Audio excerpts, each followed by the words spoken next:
building that next generation of tradespeople. In addition to our Skills Lab program, Explore the Trades manages two additional programs, the first of which are our poster kits.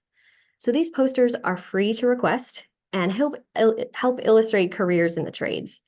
You can see some images of some of the posters included in the kit on this slide.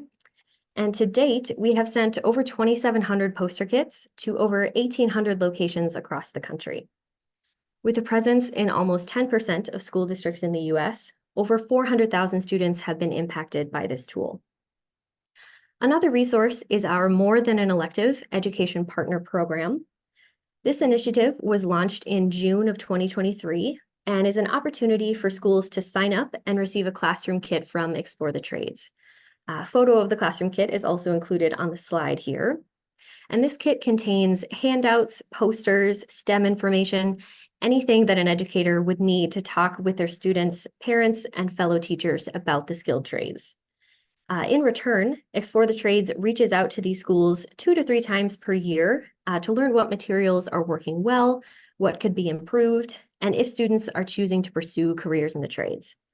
So far, over 180 schools have signed up for the program, and approximately over 14,000 students are being impacted each year.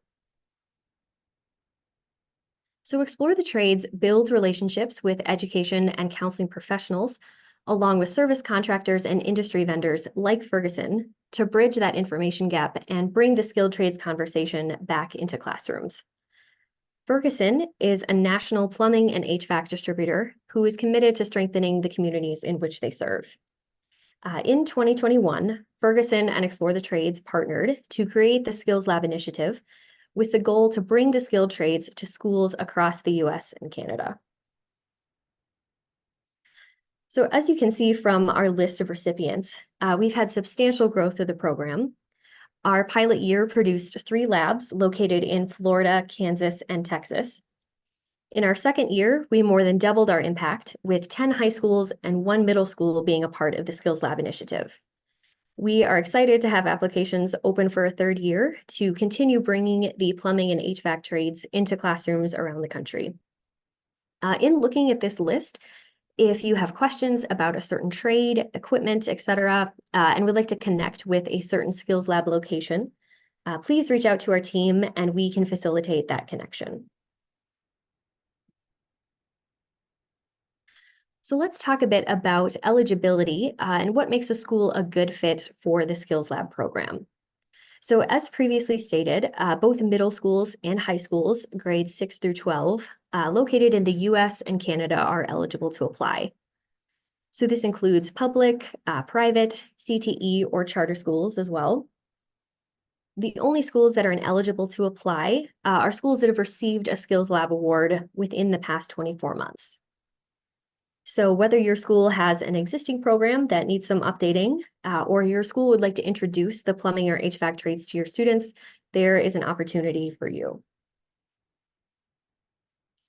So you'll notice if you've looked at the Skills Lab page on our website, that there are 2 different applications for a Skills Lab. So the second year of the program expanded to include both middle and high schools, as well as providing funding for existing HVAC and plumbing classes that may be in need of new equipment and supplies and so on. So there are 2 different applications, one for new labs and then one for refurbished. So these are located online at the link listed on the slide, and please select the application that suits the needs of your school best. Schools applying for a new Skills Lab will be provided with equipment and products worth up to $25,000. And those schools applying for a refurbishment will receive equipment and products worth up to $10,000. The amount of new versus refurbished labs is directly proportional to the number of applications we receive. So there's no set amount of new or refurbished labs that can be created. So you are able to complete either application on the Explore the Trades website, either by downloading the application and sending it to me or any of the Explore the Trades team via email, or by completing the online forms on the website. Just one thing to note, if you choose to complete the application through the online forms, it is recommended that you complete the application in full as it cannot be saved and edited later. So let's now look at the timeline and kind of key dates for this project. One thing to note is that this is the ideal timeline and what has worked well in the past, but we understand that not all school districts are on the same schedule, and we will work with you and each location and instructor to ensure your success. So applications will close on Sunday, March 31st, and then applications will then be reviewed in the month of April by our selection committee. And recipients will be notified in mid to late April of their application status. Recipients will be announced to the public on Skilled Trades Day, May 1st this year, and the announcement will be made through social media and email from Explore the Trades. Next, between May 1st and around June 30th, schools will begin to select equipment and products for their lab. Our team will work with school recipients and the Ferguson branches in coordinating this process.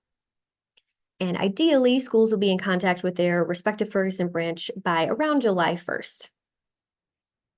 So equipment needs to be ordered by approximately the end of the month, so around July 31st. And schools, along with their Ferguson contact, will work together to arrange the delivery of the items. And then all skills labs, both new and refurbished, need to be operational for student use by fall of 2024 or kind of before the end of the year. So that's just kind of a general timeline of the project. But once again, these approximate dates are what has worked well in the past. But if your school is on a different schedule, we will work with you to make sure your skills lab is successful. So next, we'll look at the equipment ordering process and the payment process. So once a school is matched with their Ferguson branch, equipment, products, and consumables may be selected. The specific Ferguson contact will assist the school with this process and will be putting together the final order. Once the order is complete, your Ferguson contact will send it to Explore the Trades via email for final approval. Once the order has been approved by Explore the Trades, we will contact the respective Ferguson branch and process the payment for the order. So the school itself will not be responsible for any transactions related to Ferguson Skills Lab equipment. Schools will also not receive any grant funds from Explore the Trades or Ferguson. All transactions will take place between Explore the Trades and Ferguson locations. If an invoice from Ferguson is sent to the school, no worries, simply forward it to Explore the Trades and we will take care of it.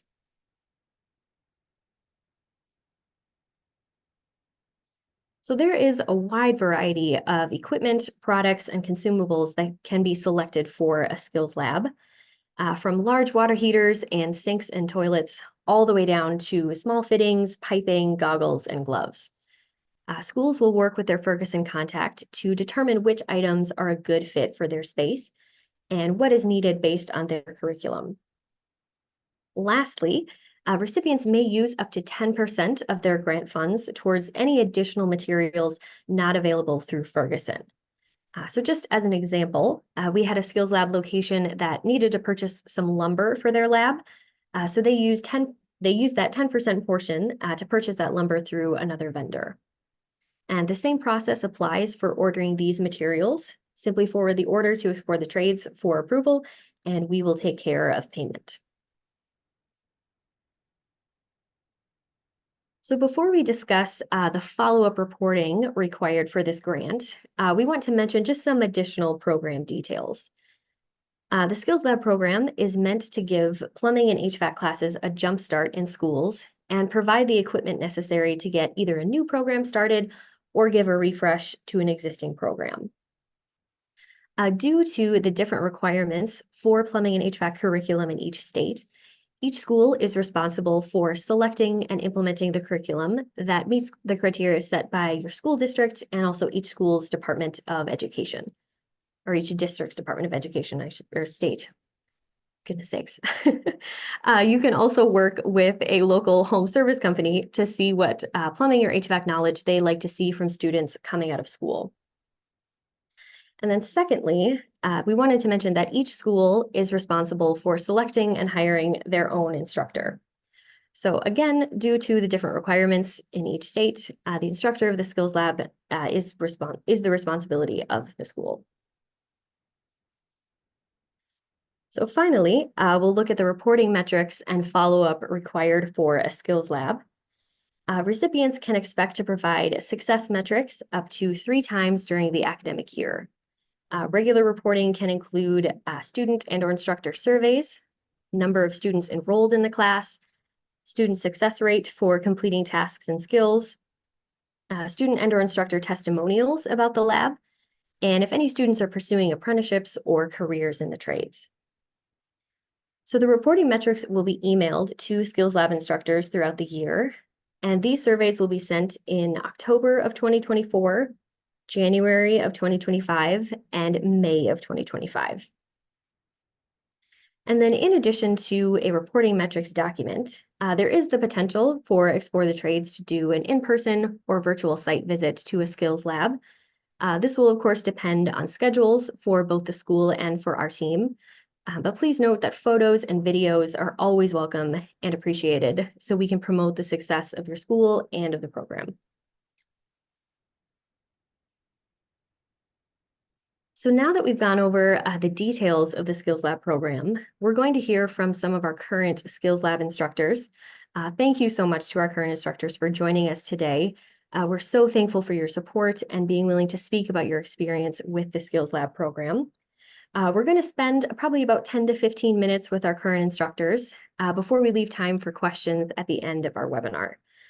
To our instructors that are speaking, I just invite you just to unmute yourself kind of as soon as I prompt you with your question. So to start us off, we have Matt Mon and Frank Cacavale from Roxbury High School. Matt and Frank, could you just speak a little bit about your experience and just the process of bringing a new plumbing skills lab to your school? Yeah, so good afternoon, everybody. Nice to meet you. My name is Matthew Mon. I'm the supervisor over here of science at Roxbury High School, and Frank Cacavale is our esteemed SDF teacher. So the Skills Lab, is really taking our program to the next level. We operate a unique program here at Roxbury High School where we, every 2 years, we construct a house for Morris Habitat for Humanity, and the students are exposed to different facets on what it means to build a house. They do electrical, they do carpentry, and they do plumbing. And we've always had a designated unit to plumbing.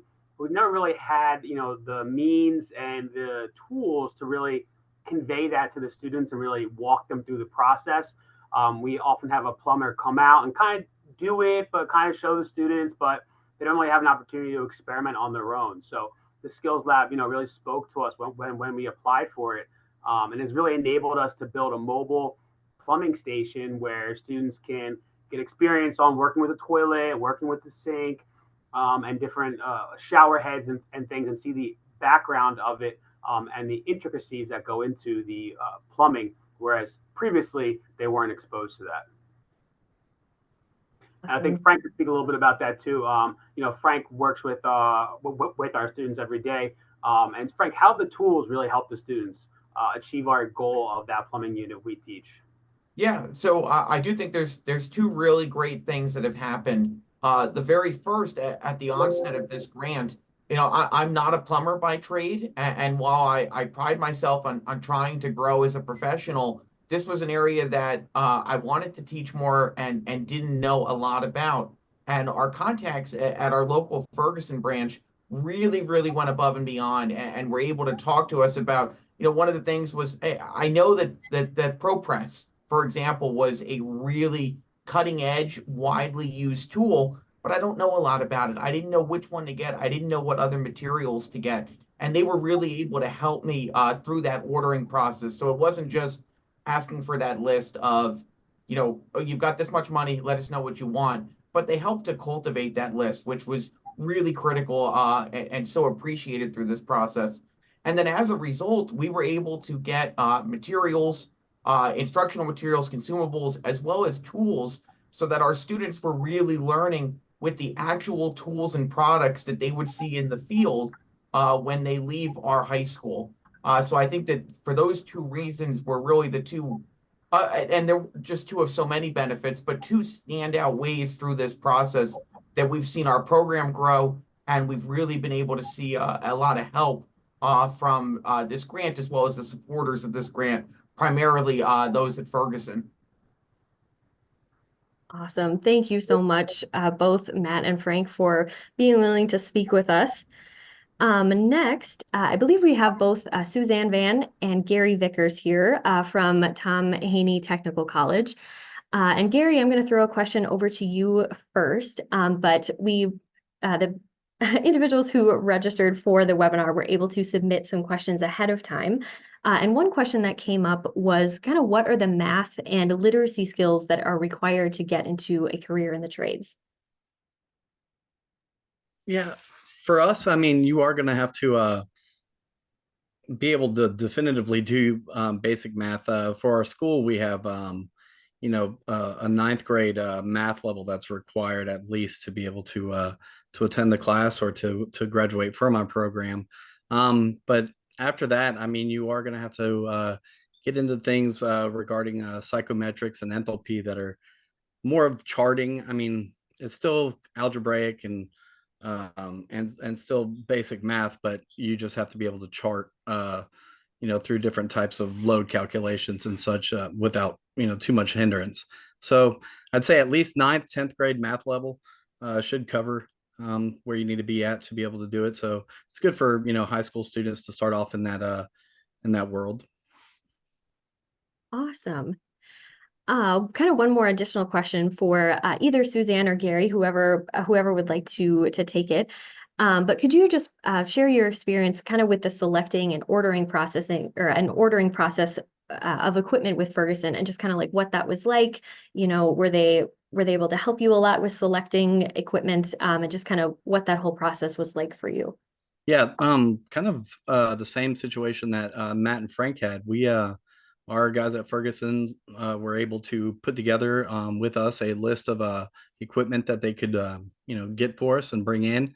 So we were able to get some communicating and inverter technology HVAC systems, as well as some ice machine equipment that we were able to implement. But it was nice for them to lay out a list of specific tools and equipment that they thought they would be able to reach out and procure for us and bring us back in. And so we actually were able to get some pretty cool stuff out of that. It's been amazing for our students to be able to dive into some of that as well, especially with communicating technologies. When you have today's smart equipment for efficiency reasons, if they don't get that experience in the classroom, they're going to go out there and blow boards by accidentally wiring up something incorrectly for a contractor, and that's the last thing we want. So the fact that Ferguson's was on the cutting edge of some of that technology was really cool. Wonderful. Thank you so much to both Suzanne and Gary for being willing to share that with us. Just, if you yes. have any, I'm actually the person who wrote the grant, so I'm not one of the HVAC instructors. So if you have any questions specific to that, but I also got to work with Ferguson, some on the ordering, and they were phenomenal, coming out and making suggestions and everything. But I'm happy to answer any questions if they pop up with some of your visitors on the grant process or the reporting process. That's more what I do. Perfect. Thank you so much, Suzanne. That's awesome. And like I said before, anyone on the call, if you want to get in touch with any of these Skills Lab instructors, that have spoken today, or any additional folks, definitely just reach out to Explore the Trades, and we can make that connection happen.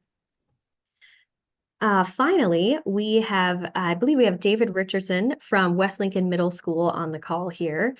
David, could you just tell us a little bit about your experience with the Skills Lab program from a middle school perspective? You are our first middle school recipient, so just any recommendations or your experience kind of implementing this program with younger students. Yes, thank you, Maddie. Had a great experience with Ferguson, our local guy in Hickory. Answered any questions, was always available. Made sure we had the materials and the tools as well. Being from 6th, 7th, and 8th grade, we're not really into boards and things. We're into fundamental skills, and they recognize that. So they got us all the plumbing materials, the pipe and the fittings and the bathtub accessories and all of our faucets and everything like that. And then what we're doing on top of that, the math that we're using is really basic math. So, how many feet of pipe and this size pipe and that size pipe, 2, 3. And then the math part of it is we actually get into ordering, so as a 10-foot stick, a 1/2-inch CPVC is this much, and a 3-inch 10-foot stick of whatever. So our math really comes along with orders, how much you're going to have to pay to get this particular house plumbed, and then how many faucets do you need and things like that. So we don't really do a lot of boards and things like that you would do in high school. But the biggest thing that I have seen is the interaction and the curiosity and I think these types of skills bring interest and abilities to our students, and that develops the success. And I think that's what these trades can really do. It can bring a lot of success to students in our schools that don't really have an opportunity to have success. A lot of it's kind of focused on, taking tests and maybe even going to college. So we have a lot of students that miss out on being successful in school. And this really does provide an opportunity for those students to do something in school that interests them and allows them to develop some abilities. Awesome. Thank you so much, David, for sharing that. Yes. And thank you again to all of our Skills Lab instructors for being here. We just really appreciate your insight and just being willing to share your experiences. And, again, if any of the webinar participants would like to get in contact either with these instructors or other Skills Lab locations, you can reach out to Explore the Trades and we can make that happen. So now that we've, shared some information about the Skills Lab and heard from some of our current instructors, I invite you to call out any questions that you have in the chat box. If you think of a question later, definitely just give us a call or drop us a note. We're happy to help. And Tony, I'm going to ask you just to read off any questions that we have in our chat box. And of course, I'll do, my best answer. We have Tony and Kate on here as well. But in addition, if any of the questions speak to any of our Skills Lab instructors that are on the call, please feel free to jump in and answer as well. So Tony, what do you got for me? Hey everyone, thanks Maddie. So we don't have any questions so far in the chat box, but if anybody has any lingering questions, feel free to just jump in and ask.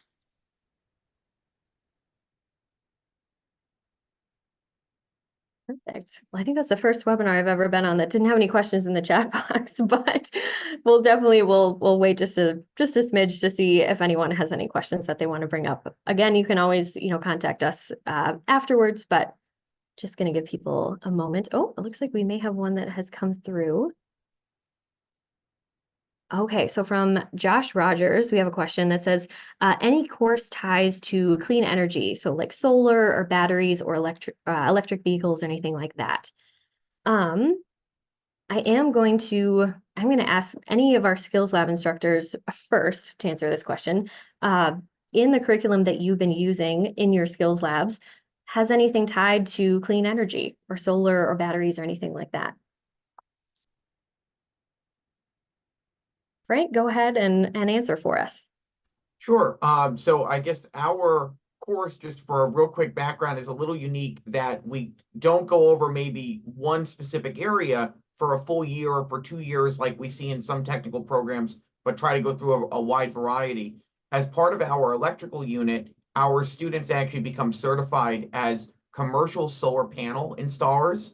So we go through that process mechanically about how to install them, but then also go through some of the mathematical and scientific ways that they're working and put them outside and see that they are generating power and some of that. So we have been able to incorporate that. And I think that's been pretty neat, as well as I will selfishly say, has produced some really neat photos of the kids working with them that we've used to actually promote our program throughout the school. Very cool. Any other, I'm just gonna put it out there one more time, any other Skills Lab instructors who want to talk about any clean energy in their curriculum at all? Totally fine if not, but just want to give you a chance to speak. Okay. Sounds good. So that was, oh, Josh says great. Thank you. Perfect. I'll leave just a couple more seconds if anyone wants to throw a question either in the Q&A, or you can also, unmute and raise your hand as well, and we can answer your question that way also.